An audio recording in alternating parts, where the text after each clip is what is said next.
જે પ્રકારે ફાર્માસિસ્ટ અને કેમિસ્ટોએ હડતાલનું એલાન કર્યું હતું તેને લઈ અને રાજકોટમાં શું હડતાલનું પાલન કરવામાં આવી રહ્યું છે? રાજકોટમાં કેવી પરિસ્થિતિ?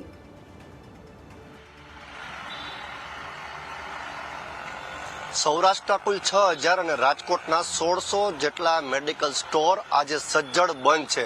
હું તમને રાજકોટના મોટી ટાંકી ચોક વિસ્તારના મેડિકલ સ્ટોર બતાડવા જઈ રહ્યો છું.